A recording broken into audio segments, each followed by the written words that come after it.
Welcome to another weekly meeting here, Noahide weekly meeting, and today is May 19th, 2019, a few days out from a holiday here in Israel called Lag BaOmer. And I'm going to talk a little bit about that in a few minutes, and I think I got some kids out here out my window making a little noise. Let me just, there we go. Sorry about that.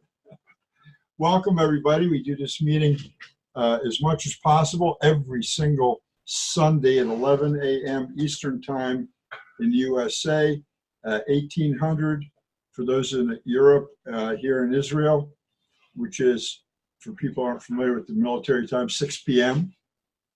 And all of Europe and USA, and over here we use military time. USA uses the AM, PM type thing. Anyway, we're here. Terry's here, my co-host, and David Ben Shaul, and Marinella Devora, Michael Clark, and Amanda Clark are here. And we just want to say welcome to everybody. There you go. There it is. Tony the Tiger and Michael switching places. That's my alter ego. Good alter ego. Is there a tiger in your tent? Oh, no, Tony the Tiger was a cereal guy, right? Correct. Look, a lot of crazy things going on in the world today. A lot of goofy stuff. Everybody gets a little disgusted with it. A lot of things being said in anger, hate, in unloving ways. Everybody gets tired of it. Not everybody, obviously. But if we stopped for one moment and just looked at the 7 universal laws that God gave to all mankind, we wouldn't have all this stuff. And we were talking before we started the show, kind of in the pre-show, we were talking about how we have to grab the true picture of the heritage of the 7 universal laws, the laws that every human being, whether you are Jewish or you're not Jewish, God is committed everyone to. You know, in Deuteronomy, we're told choose life or choose death. I recommend you choose life, Moses tells everybody. Well, talking about the commandments, but he's not talking about the 10, he's talking about the 7. The 7 for everybody. They're critical for everybody. These 7 laws show us how to live together as human beings.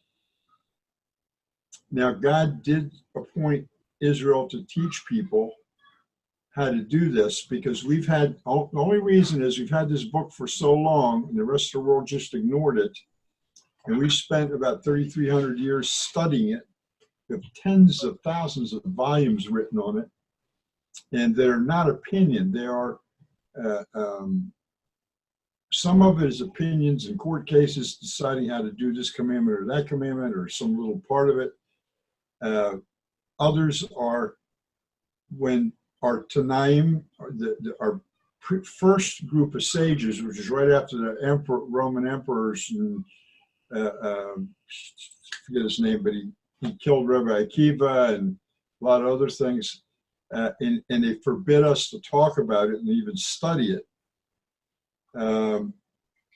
And these books have been kept alive as much as possible because there's been a lot of book burning in the last 2,000 years.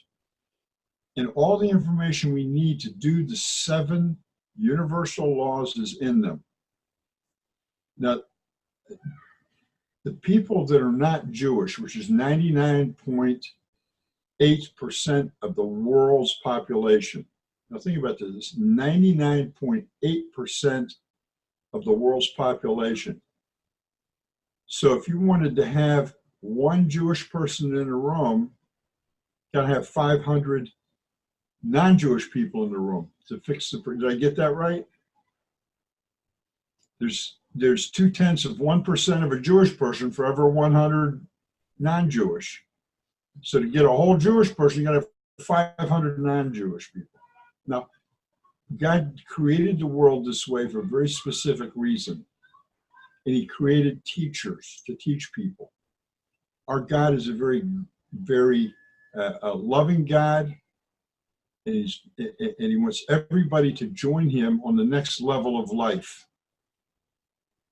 We don't call it death, we call it the next level of life, because that's what it is.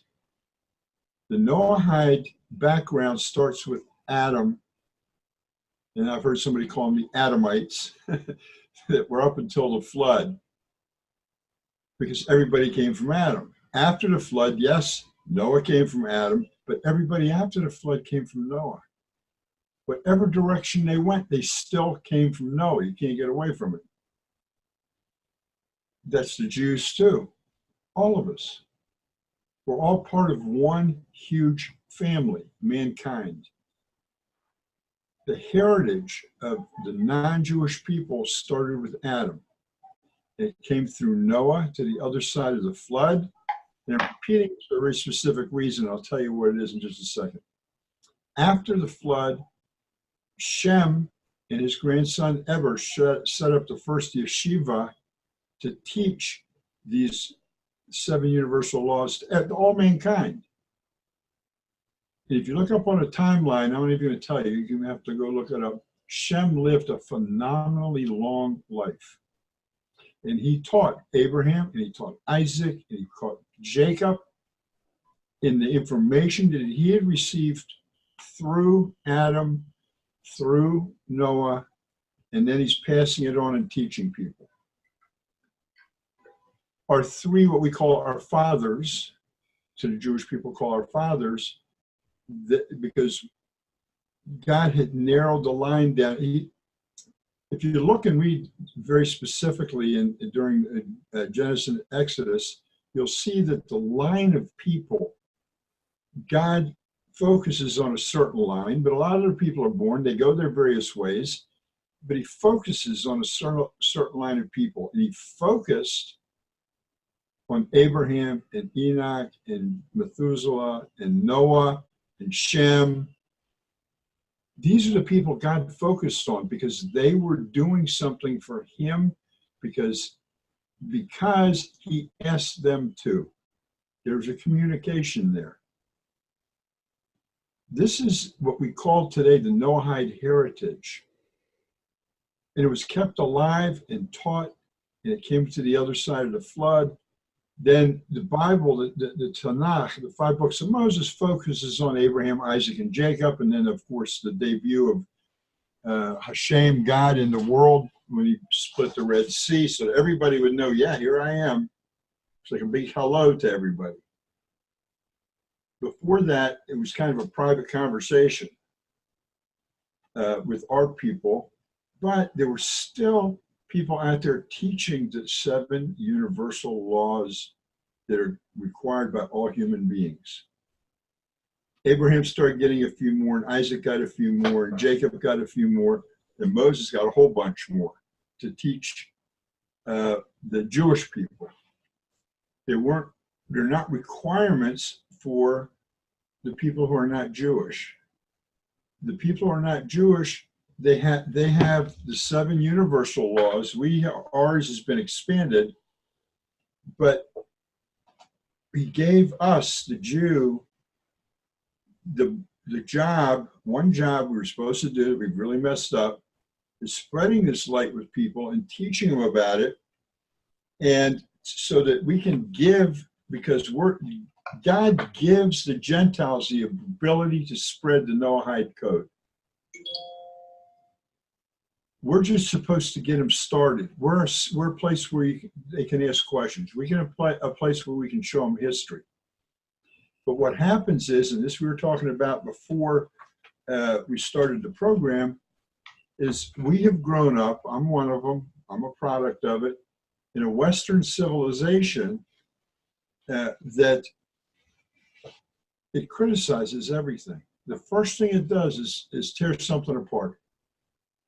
It's got to conform with what I think. And what I think was what my father taught me, unless I didn't care what he taught me, and I decided to think on my own. So we have a certain system built into our head on how to look at things. I joined a group last week, which was a Torah Study group. And the guy that has the page, his claim was the Jews can't teach us anything because this is for us too, and they can't tell us what we can do and can't do. And this is not something new, that it's just another part of the anti-Semitism that's been taught. It's just another part of, oh yeah, they don't know what they're talking about, but I sure know what I'm talking about because God spoke to me in a dream, or he whispered to me in the bathroom, or whatever happened. And this is so wrong for us to do. And some of us, I'm a very logical person. 2 and 2's got to be 4. If I hear something, the first thing I'm looking for is, wait a minute, how does this line up? How does this line up? I'm trying to put it together myself. I'm trying to connect the dots. Sometimes I come out with something looking a little goofy in my head, and I didn't realize it. I said, oh, look at this pretty picture. And I went after it for years, studying it and looking at it and turning it and seeing how it all worked. And at the end of those years, I said, this Rubik's Cube can't even be put together. I took the wrong path. I have to go back again to the beginning and start thinking all over again. The only way any of us can do this is to shut our own mind and mouth. This is what Jewish meditation is. Terry mentioned he's reading a book right now. It's called, in English, what's it called? The Palm Tree of Devorah. Palm Tree of Devorah. He says, I got to read a page of it and then put it down and think about it. Let me tell you that the very first thing a child learns when he's in the yeshiva, when he's studying God's word, don't ask questions, don't think, just read. Let all the words come into your head. Don't think about it. Don't try to connect dots. Don't try to put it together. Just read it. Then go back and read it again. Because the second time you read it, you're going to say, wait a minute, I didn't see this in here the first time. Oh, now I understand what I read over here and what I read over there is connecting together now. And it happens automatically. God has a, because we're in his image, it's all in our heads anyway, it's all DNA. But to do it, we have to do it in the way that God tells us we should do it. Now, as you get deeper and deeper and deeper into things, that's when the discussions begin. Why? Because you're so solid in whatever it is you're talking about. You and someone that has, I don't know if you've all heard of Bet Shammai and Bet Hillel back in the times of the temple, but they were always arguing. You do it this way. A simple argument, which I call it a simple argument, was very deep. On Hanukkah, we light 8 candles, and it's 8 nights. Bet Shammai said, you light all 8 candles the first night, and each night you light one less. 8, 7, 6, 5, 4, 3, 2, 1. Hillel says, no, you don't do that. You build up to a climax. The first night you light 1, the second night 2, the second night 3, the second night 4. And this argument's been going on forever. The actual custom is start with 1 and build up to 8, but there's all these reasonings and interpretations, but you can only get into that kind of stuff when you have the knowledge to get into it. And I don't mean knowledge like how to build a house or something. This is it's a way of thinking. And let me tell you something. My whole life, I thought, I'm going to do it my way. I'm going to get it done my way. And nobody with a black hat on is going to tell me how I got to do my Shabbat. Nobody's going to tell me this, and nobody's going to tell me that. I thought it was a way to control people. I just thought all kinds of stupid stuff. And when I got into really, really learning, I realized that they aren't telling me anything on their own. Everything they get, they're getting from the study of these books and study of the things that were going on. I don't have to pull it apart again. I don't have to reinvent the wheel. I don't have to do anything. I have to know that what they're telling me is true. Now, here's the toughest thing. You ask one question, you get 3 answers from 3 different sages. Now, how can I say that they're all right? This is the hardest part of the thinking process that I had to conquer in me. Because I always thought, well, this is true, then this is wrong. But I realized something.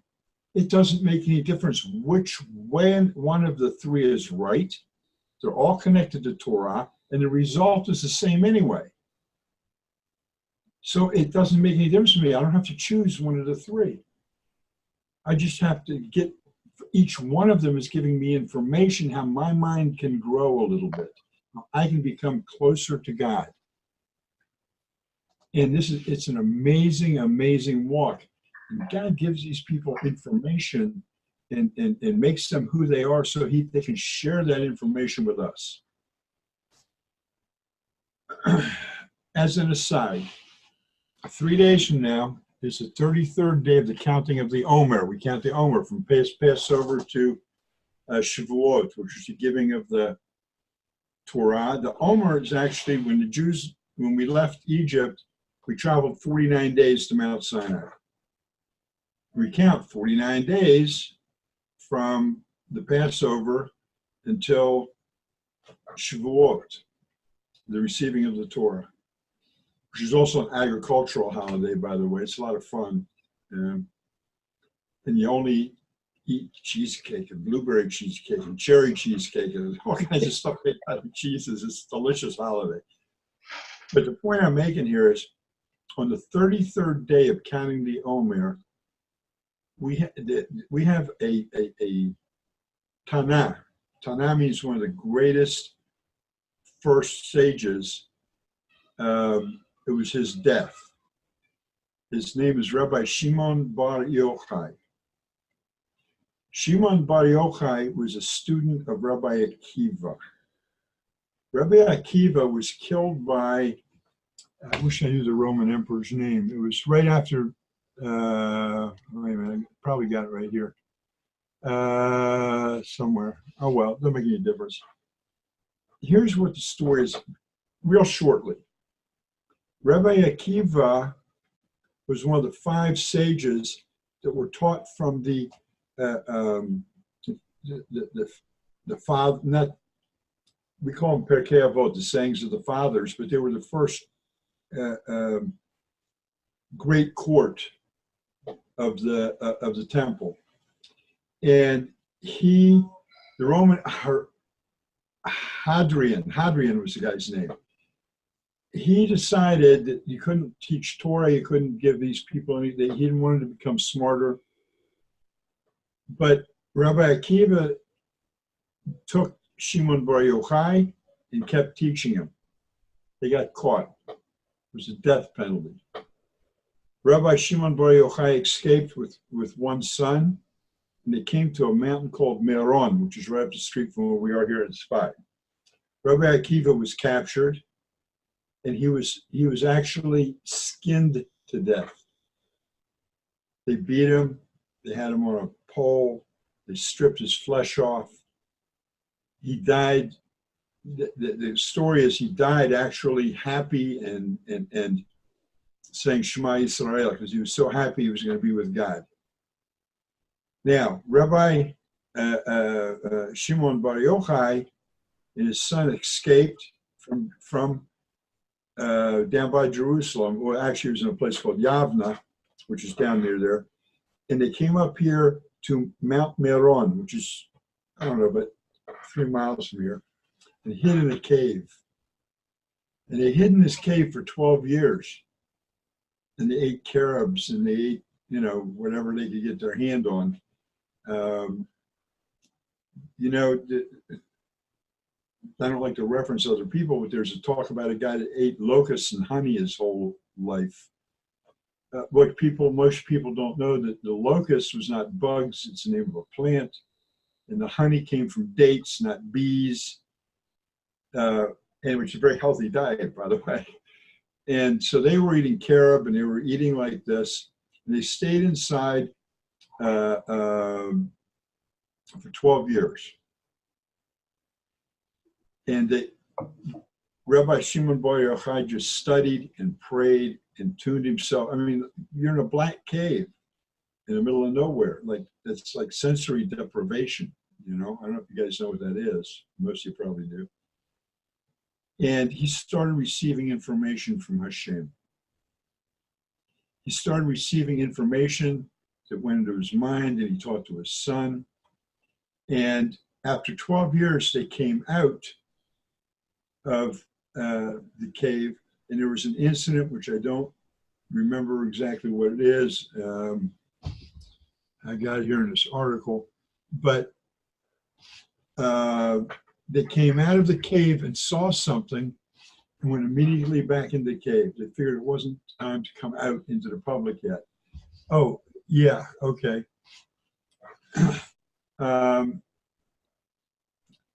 At the end of 12 years, the prophet Elijah came to them and brought them good tidings of a change in government, a reprieve. So they left the cave, and they were passing a field where they saw Jewish farmers tilling the land. And they said to each other, imagine people giving up the sacred study of Torah for worldly matters. No sooner did they utter these words than the whole field went up in smoke. So they went right back into the cave. They realized they were bringing danger into the world. And they stayed in there until they heard, and I hate saying it this way because it sounds goofy, but they heard a voice saying, come out now. But we know it's not a voice. We know it's something that happens deep inside of you. And they came out of the cave and they started teaching some people. Now, Rabbi Shimon Bar Yochai became very famous. He had a lot of students. Everything was going cool. On the 33rd day of counting the Omer in a particular year, he knew he was going to die. And he called his students together. He says, no tears. If you cry for my death, it's a sin because I'm going to be with Hashem and I'm very happy about it. And I want you guys to party.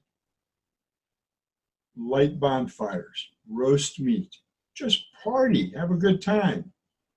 And guess it's been going on for 2,000 years. At his gravesite up here at Meron, it's a crazy experience. But what came out of this whole thing is something called the Zohar. The Zohar is the very basic of what God wants. Included in the Zohar are the 7 universal laws. Now they're not open, and here's a list, 1, 2, 3, 4, 5, 6, 7. They're hidden in mystical and spiritual clothing that you have to go through to actually get to them. From the Zohar comes Kabbalah, which is also mystical, and it's also spiritual. It is the spiritual connection to Hashem. And we actually have a chart that was made on how this whole thing works. It's a little bit difficult. Maybe we'll start a separate class on that, talking about it. But the 7 universal laws are so steeped in spirituality and deep connection to Hashem. When you start focusing in on these, and just focus on them, not what you think, not anything. See, I'm a big one of, well, I don't know, my opinion shows a little bit differently, and maybe I ought to, let's think about this and let's talk about it. And I gave that up because I realized something. I was becoming more me, myself. My whole person was changing. My whole way of thought was changing. My whole way of feeling was changing. I got rid, my negative feelings disappeared. My bad feelings about certain things in my life disappeared. Even my father and I were like water and fire at a dinner table for years. Now, I never had a chance to develop a good relationship with him because he died when he was young and I was young. But over the years, I've learned how to love my father very much. And I've understood him because these learnings have allowed me to open my mind up to a whole different way of thinking. We don't realize how blacked off we are. It's really tough. It's really tough. And that's why when we go through and teach, we always give credit back to where they got it from, where they got it from, where they got it from. So we see it's a locked in stone thing. It's a good thing. It's not somebody went in a cave and found some gold dishes with some writing on it or something, like one of the cults. And it's an amazing thing how God wants 99.8% of the world, plus the other 2%, to be totally full of spirit and connected with Him, and full of spirit and full of the mystical knowledge of things. So you know what's going on. And it will fill you with happiness. It will make you feel good. It's going to change your life.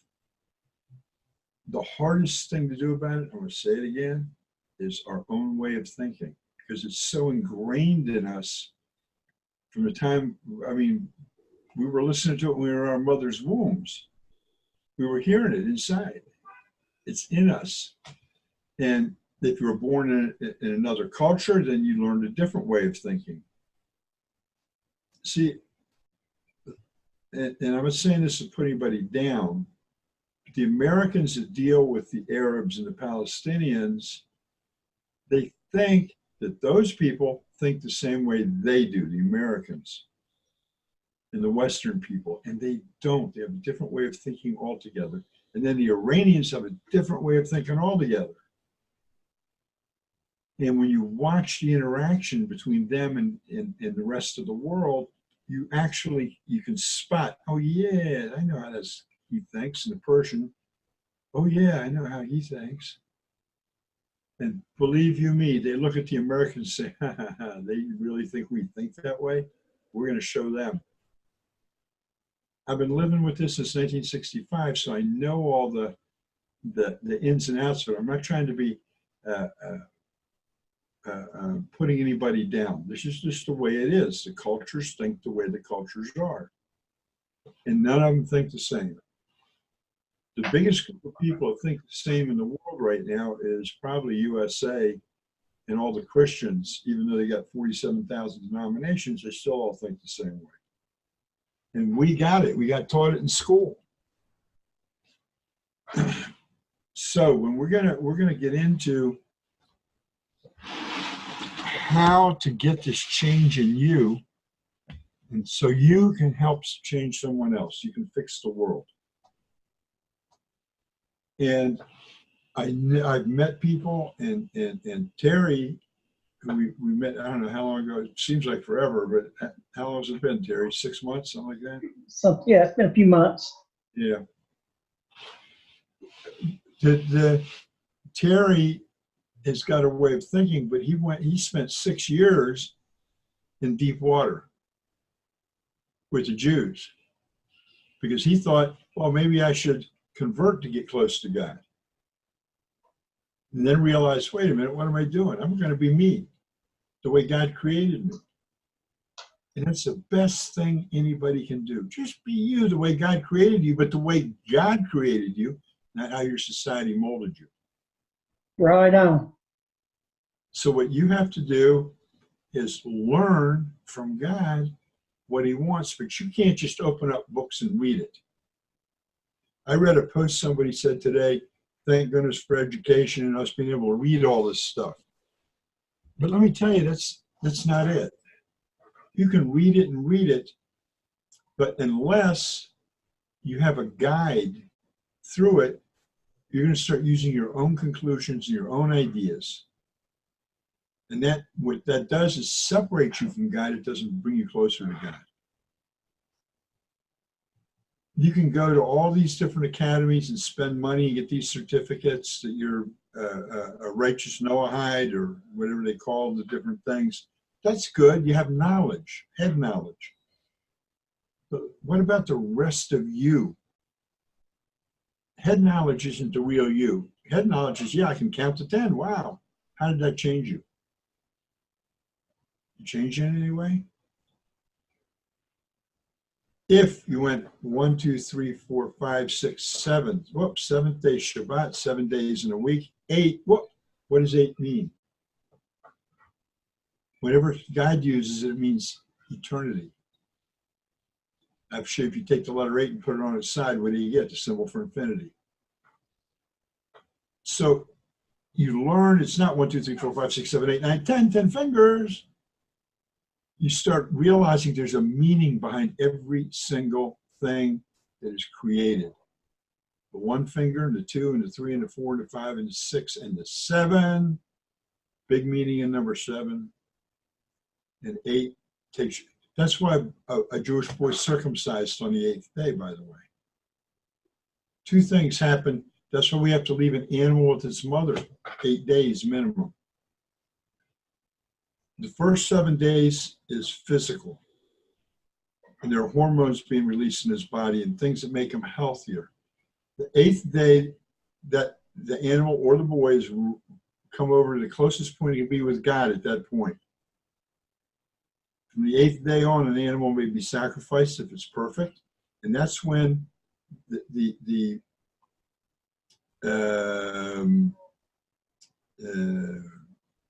covenant with God is made between the Jewish people and so you go through all this study time, and that's good, but you don't, that can come, all of us have different areas of interest. You start by doing the things you're supposed to do without any explanation whatsoever. And as you start learning and practicing each one and getting better at each one and better at each one, what happens? You get some understanding on each one. You wrote something, Terry, about the murder, I think. And yeah, or maybe it was something else I read. I thought it was you, where the murder leads to being kind to people and not. Maybe that wasn't your blog. I thought it was. The point is, we want to help you do this. Now, we don't want to evangelize, proselytize. We don't want to do anything other than to show people how to be a decent human being.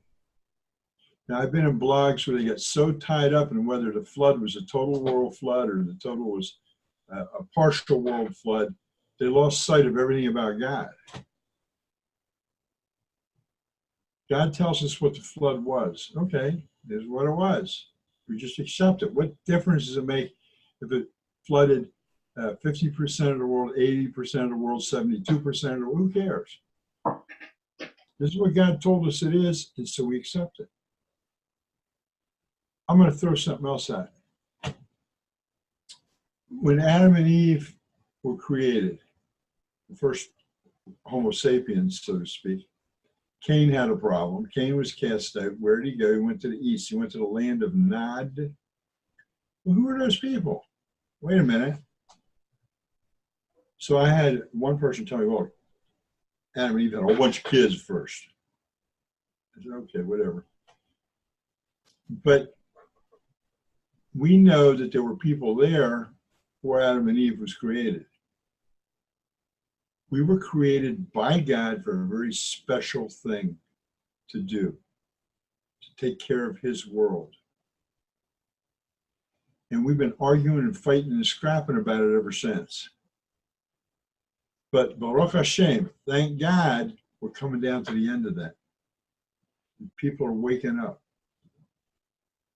And they're starting to realize that, wait a minute, all I got to do is not be so greedy, not be so angry, not be so hateful, that I can be, and I know this sounds like a hippie thing, right? Yeah, flower power and all that stuff. But they were more right on about that than a lot of people in that time. And I thought they were goofy, to tell you the truth. I was not a hippie. So this flower power and peace now, I just walked away from. I even quit university because there was so much of it on the university campuses. But now I'm finding out, well, wait a minute, this is what God wants. This is what he wants from us. Maybe not in such a, let's go running around the streets, skipping around, throwing rose petals in the air. He wants us to do it as human beings, as people created in his image spiritually. And we're to be partners with him. Why do I say partners? He created the heavens and the earth. Then he and we're using this as heavens as a literary thing. It's allegorical. It's not like a place. It's not up, no down. He's everywhere. But he is in charge of the heavens, and he gave the earth to man to take care of. It's right in Genesis. And we're supposed to take care of it and get along together and bring people along that walk. And anytime somebody says, hey, wait a minute, I got a better idea, you got to stop. Say, okay, have your idea, but I'm going with God's idea. But I think God said this, and I think God interpreted it that way.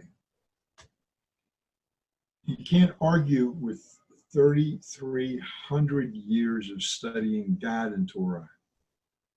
You can't argue with it. How can one person wake up one morning and say, well, you know what? Flush it all down the toilet. I got something new.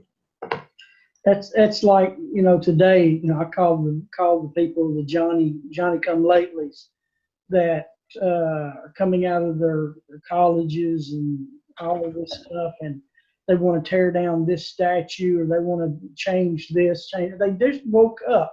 They just walked up in a society that's 250 years before them, and yet they have all the answers. Right. That irritates the socks off me sometimes. Yeah, I want to take a minute to give people a big warning. I learned it the hard way. When you're studying and you go someplace to study, before you start to study, I recommend you look at the About page. If they have some kind of ministry statement, read it. Make sure you're talking to the authentic people that are really teachers, and not somebody who just presents themselves as teachers. Right. And I mean, it's like with all my quote Jewish books that I have. I learn as much in the introduction sometimes as I do in the book. I mean, the introductions are thick and heavy as well. And I guess after about my second or third one, I don't skip the introduction. I mean, I dive into it as much as I do any page of the book. Yeah, you got to. But what I'm saying is, and we're getting cranked up, and we're going to get this walk going, and we're going to be trying to get more people to join us. I know we weren't there for Mother's Day, but we felt the mothers deserved their honor and respect that God tells us to give our parents. We're going to do the same for Father's Day, whenever that is in the USA. I don't know when it is. And on the 9th of June, I have to go into the hospital for an operation. I should be in about a week. So the week after that, we should be back on. So we're going to be hit and miss for a few days. I'm going to try to do for a few weeks. We're trying to do a few teachings here and there. But right now, this is from Rabbi Schneerson, the Rebbe we call him, from a book called To Perfect the World. And this is an instruction he gives to me as a Jew. Listen carefully. The Noahide code ought to be promoted to Gentiles in a way that they in turn influence their friends and their environments in this spirit, for they have become moist enough to transmit moisture. One of our tests on whether we can reheat a food on Shabbat, it has to be a dry food.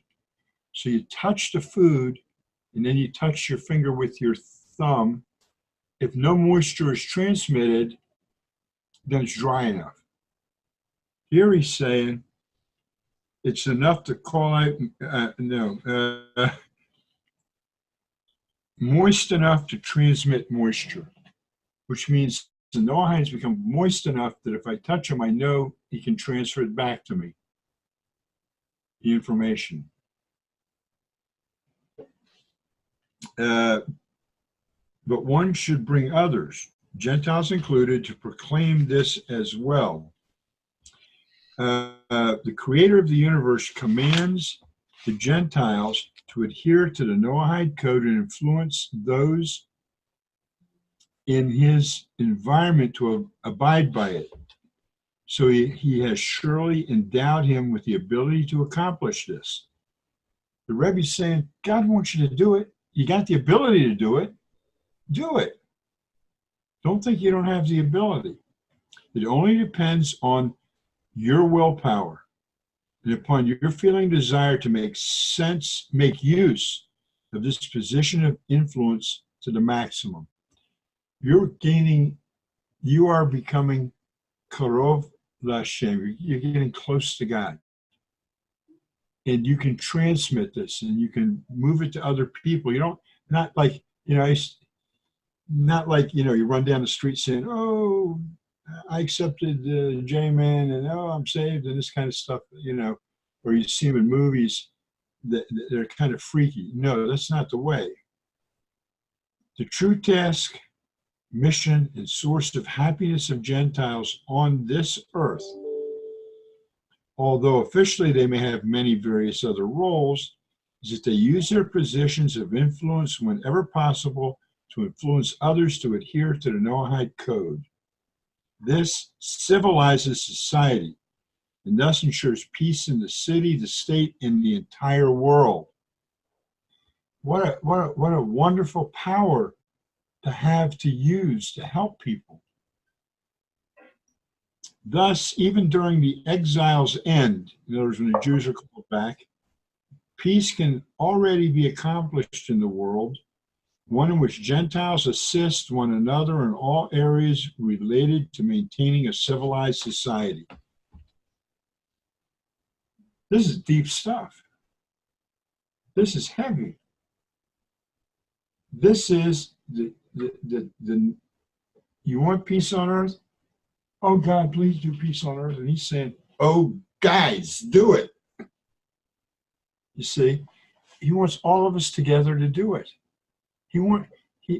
We're in his image. We're his children. He doesn't want us sitting in the back seat of the station wagon saying, I touched you. Hey, Daddy, he touched me and he did this and he did. He doesn't want that. He's tired of it. 5,772 years tired right now. That's my own opinion. I didn't read that anywhere. So what's our job? To step up to the plate. You folks that are listening to me, you have and are gaining the knowledge to do it. The biggest battle is going to be make sure that you keep yourself out of the way so you don't trip over yourself. When I used to teach and I used to study for years, I used to travel around the United States teaching Torah to Gentiles, essentially, any church. I didn't care where they invited me. It didn't make any difference. I just went. And I would talk to people, and I had one guy who was actually one of my teachers, and we discussed stuff, and I'd go to services with him like a week later or 2 weeks later, and he's up there, and I hear all my words coming out of his mouth. I used to get so angry. Couldn't he at least say that, I'm a member of the congregation. People know me. Couldn't he just say, well, I was talking with Pesach the other day, and this is what came out. It happened so many times to me that I finally realized God was slapping me. Why was he slapping me? Because I was being egocentric. Now the wheel goes around, and I've learned something very, very important. In my classes now, if I say something, they say to me, who said that? They want to know who said it. And sometimes you can actually look at your teacher and say, I have a hidush. A hidush is not a change, but it's a new way of looking at something. Not to change the meaning of it, just a new way to put it. And this is a very big thing because it's happened all through our history. We've had these, through study, people come up, and that's why we have how many different books is on a midrash for the Torah portions, and all these different rabbis, all their different midrashes for the Torah portions. And all of them are right, none are wrong. I don't have to pick and choose. I can say truthfully that they're right. You know, we open the morning, just before the morning prayers every morning, we receive, we read a section of prayer that said, Rabbi Ishmael Omer, Rabbi Ishmael said. He goes through all the different ways we prove that God said something. Prove stuff right and wrong. The very last sentence says, if one verse says this and one verse says that, we're not allowed to choose. We have to wait till another verse comes along to tell us which of those two is proper. We can't use our own way of thinking. We have to wait for God to tell us. But we have scholars that study this and go through this, and we have to accept what they say.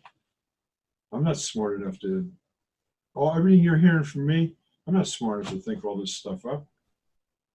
I'm just taking it, put it in my head, and I'm just giving it out to people as information.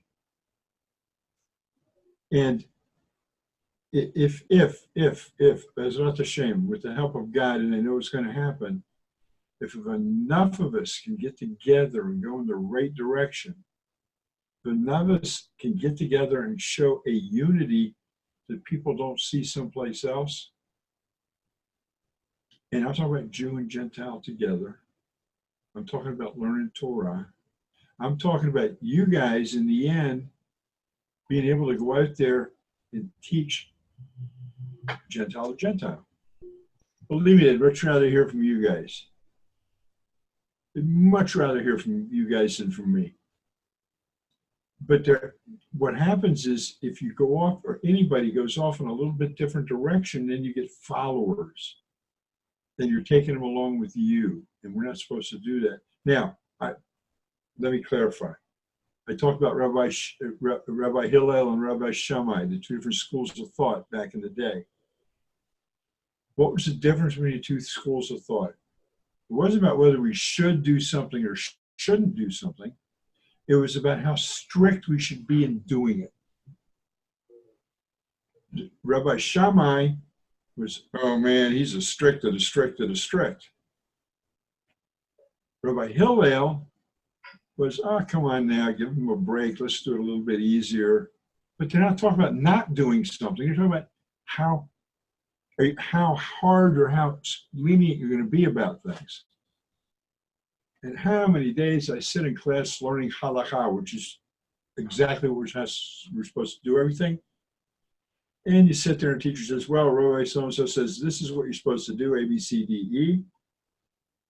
So you do it this way, but Rabbi so-and-so said you can be a little lenient. And then the two of them, then it comes along another opinion. He says, well, but this guy says the two of them are both too strict, so we'll do it a little less. You're heating up a soup on Shabbat for Friday evening. You're not allowed to cook. So whatever you're heating up on has to be under a certain flame temperature, so it only keeps the food under a certain, it doesn't boil or anything like that. Now, I want to serve the soup. I can't go over and stick a ladle in and put it into bowls, because I'm stirring the soup and that's cooking. So if I pick up the pot and put it out on a table and I scoop it out, that's okay, it's off the flame, but I can't put it back on the flame to keep it warm. It's 20 more seconds. But if I pick up the pot and I put it on a table and like this and hold one end up in the air and one end down on the table, then I can ladle it out to everybody then I can pick up that one corner I put on the table and go back and put it on the flame again. Rabbi Shammai says this, the other one says that. But it may sound silly, but it's how they defined the word cooking back in the day and later on. So who am I to say he's right and he's wrong? I do the best I can, but I will never not do a Torah commandment, at least not on purpose. Yeah, my earlier teachers, one Rabbi Steinberg that taught me Hebrew, was also studying with me on the 39 Malakas. So we got into a lot of that stuff that you're talking about, which I never had a problem with it. I found it very fascinating. I actually wanted, if my conversion went through, I was going to be a student of the 39 Malakas so that I could teach them. It's just how it connected with me. But the lesson that he taught me at the end of the day was this, when he says, when you become a Jew, and I've actually, to be honest with you, I'm applying it now as trying to be an observant Noahide. At the end of the day, my teacher said, your intent will make you or break you. When we were discussing the Malakas, dealing about taking the pot off the warmer. If your intent is to not put it back on there, then leave it on the counter. But if you can't come back later and say, well, I'm going to put it back on there. Now you violated. But if your intent was when you took it off to put it on, then you've not violated. But the intent and what you were wanting to do can make you or break you. And I look at that as a Noahide as well. When I'm looking at the 7 commandments, how our intention when we go to do something can make us or break us. Exactly. In our 7 laws. Right. It's our intent is everything. Just a quick little thing here. Anybody on this earth can bring a sacrifice to the temple when it stands.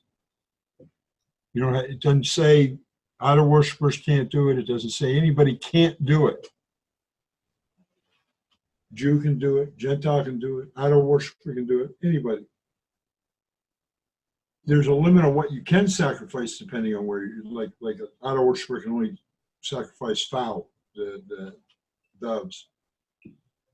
But know something, whether you're Jew or you're Gentile, when you go to do something, if you don't have the proper intent, it don't even count. So if you take I got plenty of money, and no matter if you're Jew or Gentile, I'm gonna take this big old bull up there that's perfect, and everybody will see what a great righteous person I am, Jew or Gentile now. The Gentile says the same exact prayer that the Levites tell them to pray as the Jews do. When he goes up there, you put your hand on the head of the animal.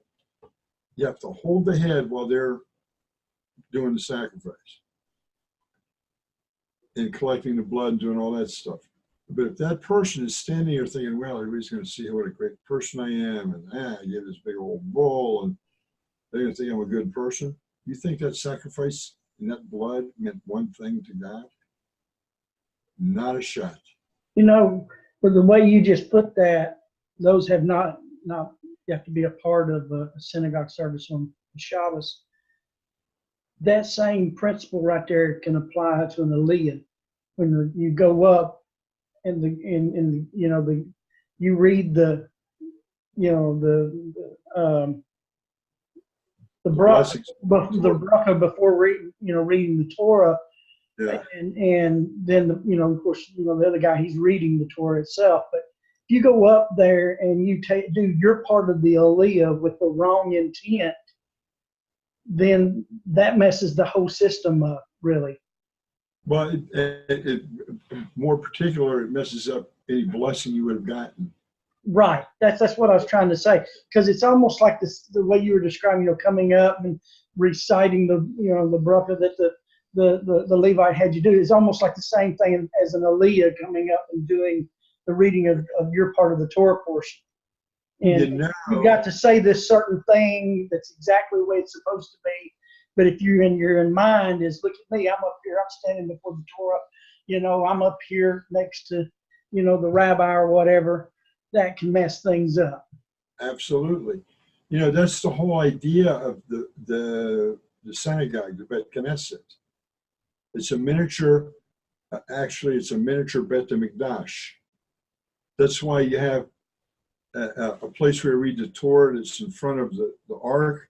The Ark is the Holy of Holies. Then they have the Bima, or and since some synagogues, they build it up, you have to go upstairs to get up to it. And it's like what do you call one of them things? You have in gardens where they're open all the way around and a little roof on them. I forget what they call them. The gazebo. Anyway, yeah, it's like a gazebo. It's the whole, every Bet Knesset, every synagogue is laid out identical. Why? The guys are coming to do the sacrificial services 3 times a day to God at the Bet HaMikdash, at the Holy Temple, and on Shabbat. They do it. And even when we're not supposed to work on Shabbat, we give an extra sacrifice on Shabbat because God wants it. So the life of going to pray 3 times a day in that building, and they're all, unless somebody made a huge monumental blunder, when you're in that synagogue looking at the Ark of the Covenant in front of you, you're staring right at Jerusalem. That Ark of the Covenant is supposed to be at the wall that's facing towards Jerusalem. And so what the men do, and what we do every day, is we're going to sacrifice, but not in the English meaning of the word sacrifice. Mm-hmm. Going to take care of the korban, litkarev, get closer to God. That's what the word means. The word sacrifice, which translated in English, just means to get closer to God. And when you walk in there in the morning and you're going to pray, you have preparation prayers you do, and they build up and build up and build up to the actual prayer and the sacrifices which are we pray about. The whole thing is not, it's a oneness. Back in the day before when the Bet HaMikdash were still around, they didn't have every place had its own synagogue, every neighborhood. I go out my door, out the front door, there's 3 right there. I'm within 90 seconds. I can be in any one of the 3 praying. At the back door, 1, 2, 3, 4, about 120 seconds, I can be in any of them. And then if I want to go down the block, there's plenty more. That's a result of the exile. Like you got Sephardi here and Yemenites here and Moroccans there and Ashkenazi here. Okay, just because you have a few different little customs that you do. Minhagim. And these customs, by the way, that have developed over the millennia in different areas around the world, they can override Doraita, they can override Torah. A custom that has been held fast in a Jewish community for all these years. But there's one thing about the customs, they'll never break it. They'll never break Torah. I know it's kind of a deep statement. Well, maybe we ought to study that one time, but I wanted to, when Gentile speaks to another about God's existence, this brings a mitzvah that brings another mitzvah. What is a mitzvah but a blessing on you when you start something? Since it is the natural quality of one mitzvah to lead to another, the principle one mitzvah brings another in its wake applies to Gentiles as well. This is when the one Gentile discusses with another the existence of the creator and director of the universe, and that therefore one should behave justly and righteously with everyone, and this will bring in its wake another mitzvah. That the Gentiles who heard the above will in turn speak with another Gentile and influence him in this direction, and so on. This demonstrates just how great an impact such influence can have. See you, David. Blessings. Let me just, we're creators of everything. When we do a good deed for somebody, we're actually creating a good angel. But the angel doesn't stay with us. If we do it for somebody, that angel transfers over to the other person, and that angel's going to influence that person to be good for somebody else, unless they have total no feeling, spiritual feeling. Works the other way too. If we do something bad to somebody, that person is going around and do bad to somebody else, is going to do bad to somebody else. It's a creation of, keep it gentle, bad angels. I call them demons. And so everybody, that's every single person on this earth, when you do something good for somebody, you've done a mitzvah, and it's going to transfer to somebody else. One of the things that the Christians do it, but they do it for the wrong reasons. But people who have left Christianity take a little bit of a dim light on with any of their money because they've been ripped off for so many years. But time is it? Oh, I got a few more minutes. Remember when Abraham did the battle with the 5 kings and he defeated them all? He brought Lot back. And he ran into a guy named, how do you say it in English? Melchizedek, the king of Salem. And he just gave him 10% of everything.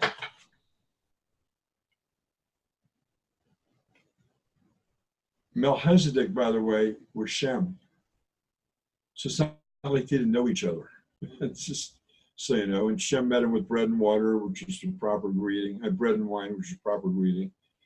But the point is, we know and we learn from Abraham, whatever you get in your hand, it's not yours. God gave it to you. You have a responsibility to take at least, most Jews do 20 to 22%, but at least 10% and pass it on to someone that will help someone in something, whatever. As a matter of fact, the halakha tells us if our next door neighbor is having a problem in business and we see that he's going downhill, we're not wait for him to fall. We're just going to say, hey, can we help in any way? The whole idea of this is everything is God's. Then you go do a hard week's work and you get a check with your name on it. It's not necessarily yours. God gave it to you. But the point is, this giving and helping people is supposed to be part of kindness, part of not murdering, actually. The way we're supposed to do. And it's a good thing to do. And if you decide that something or somebody or some cause is worth you giving the money to, if it's something that will promote God's word, that's good. If it's not, if it's something you know there's an actual need, like I know the Bearded Villains do a lot of work helping people out that need a lot of help. Those are mitzvahs they're doing. They don't know it, but that's what they're doing. Doing mitzvahs. So you take the money and you just do something with it. And you're really not supposed to judge. Let's just say it's a guy that's having a hard time, he needs some money, and you decide in your heart, I'm going to give it to him. And he says, and you know what? I don't know. I don't like this, what this guy says sometimes. I don't like this. You can't judge a person that way. Can I share something? What you said kind of sparked a new thought in my mind. Go ahead. I don't know who saw. I did a little short video this morning. And I was talking about the damage as far as one of the laws of the prohibition of theft. Oh, right. And paragraph 9 here on 614 of the Divine Code says it's forbidden to damage another's money in a way whether the damage is caused by through action or speech. But what you were just saying, you know, I really, if I had these thoughts, then I would have applied this in my video. I already knew it. I know everything's God's, and some stuff that Rabbi Brody taught me, you know, taught years ago that I grasped. It's interesting. We're forbidden to damage another person's money. The money is Hashem's, and if we don't do it right with it, we may bring damage to Hashem's money. Yeah. I hadn't thought of that until what you just said. That's one way of looking at it, but the difference between tzedakah, which is being kind to someone, Right. and reimbursing them for damages are two different things, though. Well, no, what it's saying is we're forbidden to damage the money, you know, and it's what it's talking about there in that chapter. And I was relating in my video, when we cause damage to someone's property, we're also damaging their money, because either they're going to have to replace it, which you're taking money away from something else. Right. When we shouldn't. So in a way, you're damaging their money. And so I was just thinking the way you were talking about, Hashem has given us this amount of money. We're supposed to do, you know, take care of ourselves, but also to take care of charity and others. And in a way, when we just take care of ourselves and we don't do what we're supposed to, we're damaging his money. Exactly. That's good thinking. Yeah, I like that. Yeah. See, that's what we call a hidush. So you got a different way of looking at it, explaining it, but it's right. There's nothing wrong with what you just said. Right. I didn't have that before when I was thinking this stuff out this morning. It's just the way you put that just sparked it in my mind. That's good. That's good. Now, you know, the helping people is a big deal. I mean, it's not just helping somebody across the street, not just carrying packages upstairs for them, not just, you know, smiling and saying hi all the time. It goes a lot deeper than that. Why? Because how do we think? Oh, I just got my pay. I got $100 here, man. It's all mine. And then somebody comes up and says, I need $10 to pay the electric bill. And you say to yourself, whoa, wait a minute. I just got this money. Yeah, it's my money. You know, that's the way we think. But we're supposed to help the person out. Now, if you know the person coming to you asking for money, he's got, you go out and buy booze with it or drugs or something, you're allowed to say no. If someone that comes to you and asks for you for money, and you know that they're not going to spend it, you know, in some way that doesn't promote God, you're allowed to say no, but you're not allowed to judge the person. So it's a fine line you walk. So, in I guess what I'm saying is we got to loosen up a little bit. You know, my wife got a job here. She's a social worker. Well, as soon as she gets her paycheck, she sits down and she sees how much she made, and she counts out that amount of money on the side. And she hands it to me to go give to people that need the money, or give it to our Bet Knesset down here that needs help or whatever. And that's where this is supposed to be so automatic. I said to her after the third time, I said, how does it make you feel? You work hard for that money. You get up early in the morning, you take care of all these people, or sometimes not the greatest people in the world to take care of, in social services. She says, you know what? It makes you feel really good that I'm taking that money to helping somebody else. So it's pretty cool. And again, it's intent and how if somebody says, well, I got to give my 10% because God said give 10%, you might as well flush it down the toilet. But if you start doing something, even with a bad intention, eventually the good intention is going to come. So however, you know, boy, I got to get up at 5:30 in the morning. I got to do all these prayers, and then I got to go to shul. I got to spend another 2.5 hours praying. And I just don't want to do this today. I don't want this. It's bugging me to have to do this today. But you do it anyway.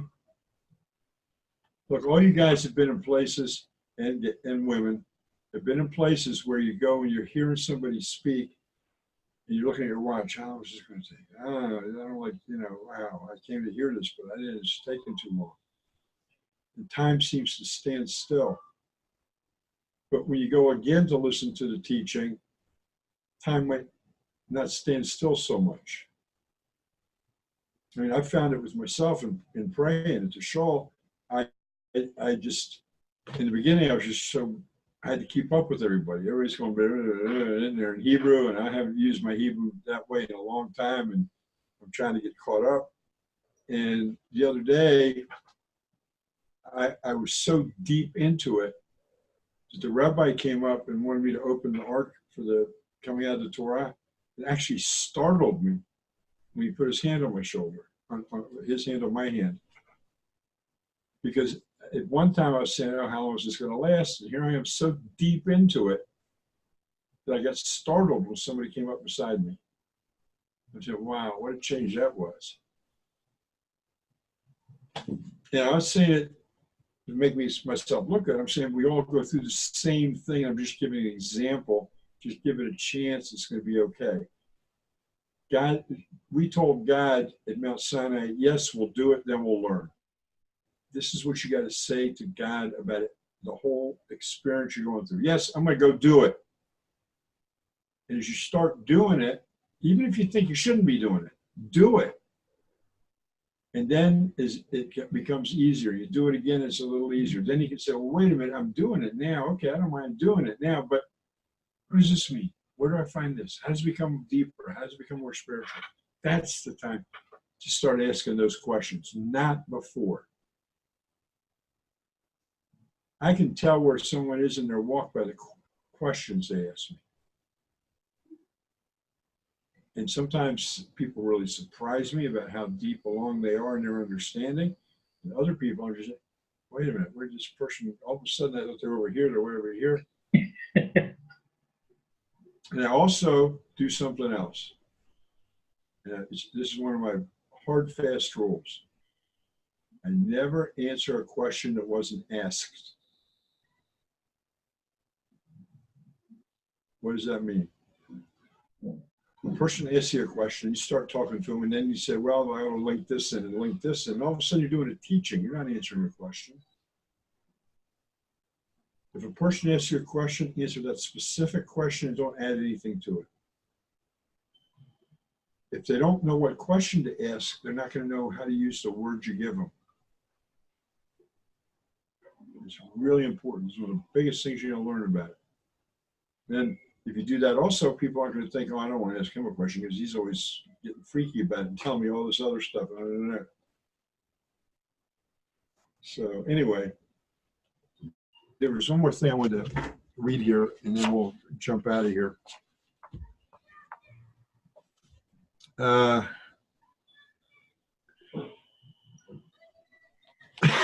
In this book, in this particular chapter, they're talking about the inner meaning of each of the 7 B'nai Noach commandments. To uncover each commandment's inner meaning, we need to understand the inner dimension of what it is to which and to what it corresponds. It corresponds to each of the 7 powers of the soul. So as you're doing these things, then there's a whole teaching on how it's going to affect your life and how your soul's going to grow from it. As a matter of fact, I think Michael's got a picture of it out there. Is that a picture behind you, Michael? That it? Tree of Life? Yeah, okay. Yeah, it's right here. Yeah. That's one of the pictures of it. Yeah. Yeah, that's good. That's it. It comes, the diagram comes in many different ways and has Right. a whole lot of different descriptions, which we'll probably get into. But oh